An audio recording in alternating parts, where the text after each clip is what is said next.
নমস্কার, নতুন বাংলা থেকে বলছি সন্ময় বন্দ্যোপাধ্যায়। রায়দিঘিতে অমিত শাহ এসে বলে গেলেন পরিষ্কারভাবে, যে মুহূর্তে সরকার পরিবর্তন হবে সমস্ত সরকারি কর্মচারী, অবসরপ্রাপ্ত কর্মচারীদের দীর্ঘশ্বাস আমরা বন্ধ করব এবং বকেয়া ডিএ একদম পুরোটাই মিটিয়ে দেবো। এই কথা যখন তিনি বলছেন, একদম পশ্চিমবঙ্গের দক্ষিণ প্রান্তে রায়দিঘিতে বলছেন, আমি সরাসরি এই বিষয়টা নিয়ে চলে গিয়েছিলাম সরাসরি আলিপুরদুয়ারে, যেখানে সংগ্রামী যৌথ মঞ্চের আহ্বায়ক ভাস্কর ঘোষ এই মুহূর্তে আন্দোলন গড়ে তোলার জন্য মরণপণ পরিশ্রম করছেন। আমি তার সঙ্গে সরাসরি কথা বললাম দুটো বিষয় নিয়ে। যে দেখুন, যে সময় দাঁড়িয়ে একটা প্রতারক রাজ্য সরকার রিভিউ পিটিশনের জন্য আবার কয়েক কোটি টাকা ঢালার জন্য সুপ্রিম কোর্টে যাচ্ছে, এখনও পর্যন্ত আমাদের কাছে যা খবর, সমস্ত তথ্য নথি ফাইল সমস্ত কিছু প্রস্তুতি হচ্ছে। আমাদের কাছে যা খবর, 5 তারিখ সম্মত রিভিউ অ্যাপ্লিকেশন জমা পড়বে। টেকনিক বদল করলে হয়তো আর একটু পরে জমা পড়বে, কিন্তু আমার কাছে যে খবর 5 তারিখ সম্ভবত সুপ্রিম কোর্টে এরা রিভিউ অ্যাপ্লিকেশন জমা দেবে। 6 তারিখ যেহেতু ইন্দু মালহোত্রা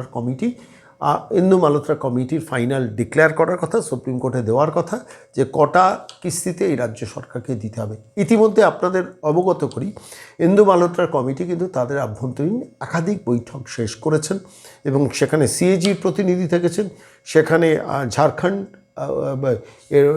ঝাড়খণ্ডের প্রাক্তন হাইকোর্টের বিচারপতি থেকেছেন, উত্তরাখণ্ডের প্রাক্তন প্রধান বিচারপতি থেকেছেন এবং ইন্দু মালহোত্রা সুপ্রিম কোর্টের প্রাক্তন বিচারপতি, তার নেতৃত্বে তারা একাধিক বৈঠক সেরেছেন এবং রাজ্য সরকারের কাছ থেকেও কিছু নির্দিষ্ট তথ্য চেয়েছেন। সেগুলোর উত্তর রাজ্য সরকার দিয়েছে কিনা আমি জানতে পারিনি এখনো পর্যন্ত।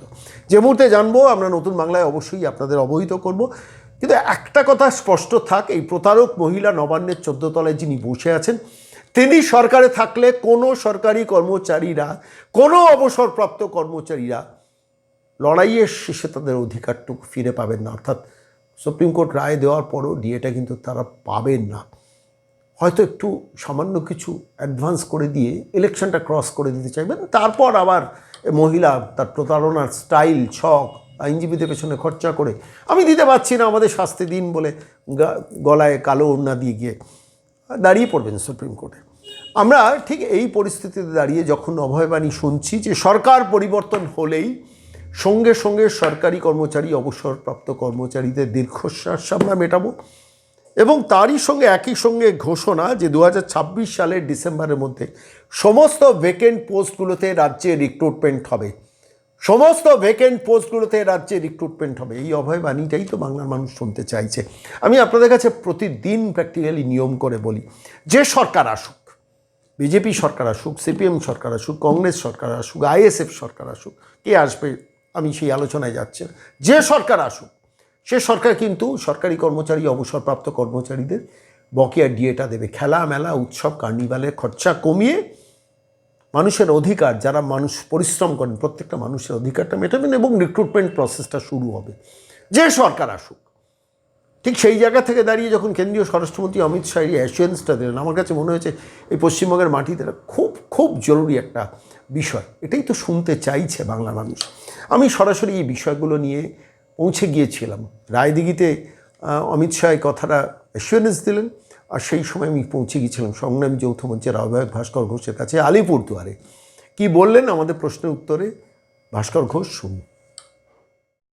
ভাস্করবাবু নমস্কার, আমি সন্ময় বলছি। আপনি উত্তরবঙ্গে রয়েছেন এই মুহূর্তে, কিন্তু একটা বড় খবর, সেটা হচ্ছে কেন্দ্রীয় স্বরাষ্ট্রমন্ত্রী আজকে মানে গতকাল রায়দিঘিতে এসে পরিষ্কারভাবে রাজ্য সরকারি কর্মচারীদের প্রতি যে রাজ্য সরকারের অবহেলা, সে ডিএ সংক্রান্ত, বেতন কমিশন সংক্রান্ত ব্যাপারে এবং কর্মসংস্থানের ব্যাপারেও যে সমস্ত রিক্রুটমেন্টে একটা রাজ্য দিনের পর দিন বন্ধ করে বসে রয়েছেন, সেটা নিয়ে তিনি মেনশন করেছেন। যে কথাটা আমরা বারবার বলছি যে সরকার মানে এই সরকার বদলে যে সরকারই আসুক, অন্তত সরকারি কর্মচারীরা ডিএ বা অবসরপ্রাপ্ত কর্মচারীরা রিলিফটা শেষ পর্যন্ত পাবেন। কি বলবেন? প্রথমেই নমস্কার জানাই। হ্যাঁ, হ্যাঁ, আমরা একটা বিষয়ে খুশি যে প্রধান বিরোধী দল তার যিনি অন্যতম মুখ অর্থাৎ কেন্দ্রীয় স্বরাষ্ট্রমন্ত্রীজি, তিনি এই রাজ্যের কর্মচারীদের বঞ্চনা নিয়ে যে বলছেন এরকম ভাবে স্পেসিফিক ভাবে, সেটাতে আমরা অত্যন্ত খুশি। এখানে শুধু একটা বিষয়ই আমি মানে সংশোধনের জায়গাতে রাখবো, সেটা হলো যে কেন্দ্রের কর্মচারীরা সপ্তম বেতন কমিশনে যে সুবিধা পেয়ে থাকেন, মানে যে বেসিকটা তারা ভোগ করে থাকেন, আমাদের মানে রাজ্য সরকারের ষষ্ঠ বেতন কমিশনেও কিন্তু সেইভাবেই নির্ধারিত হয়েছে, সেই ফিটমেন্ট ফ্যাক্টরি এটা নির্ধারিত হয়েছে। সুতরাং বেসিকগতভাবে বা ফিটমেন্ট ফ্যাক্টরগতভাবে খুব একটা তফাৎ কিছু নেই, একই জায়গাতে আমরা অবস্থান করছি। তফাৎটা হচ্ছে ডিএর ক্ষেত্রে। সপ্তম বেতন কমিশনের কেন্দ্র সরকারের কর্মচারীরা যেখানে 58% ডিএ বর্তমানে পান, আজকের দিনে দাঁড়িয়ে আমরা সেটা পাই 18%, অর্থাৎ 40% বকেয়া। এই 40% বকেয়া যদি তারা বলেন হ্যাঁ 45 দিনের মধ্যে মিটিয়ে দেব, তাহলে এটা অত্যন্ত সুখের এবং আনন্দের খবর আমাদের কর্মচারী মহলের। এবং এটা যদি বাস্তবিকই হয়ে থাকে, তাহলে একটা কথা বলতে পারি যে কর্মচারীদের সমর্থনও কিন্তু পুরো মাত্রায় তাদের দিকে থাকবে।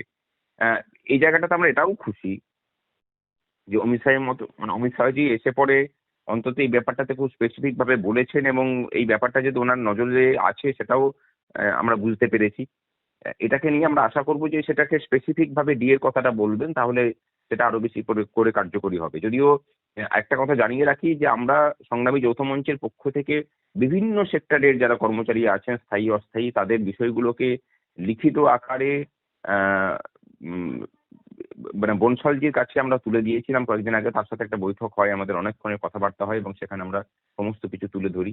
এবং উত্তরপ্রদেশের কর্মচারী ইউনিয়নের যিনি অন্যতম নেতৃত্ব এবং ওখানকার যে নতুন পে কমিশন গঠিত হয়েছে তার অন্যতম সদস্য, যিনি আমাদের মিছিলের দিনেও এসেছিলেন, তিনিও একটা মানে কম্পারেটিভ একটা চার্ট করে আমরা তার হাতে তুলে দিয়েছিলাম, এবং তিনিও সেই আলোচনা সভায় ছিলেন।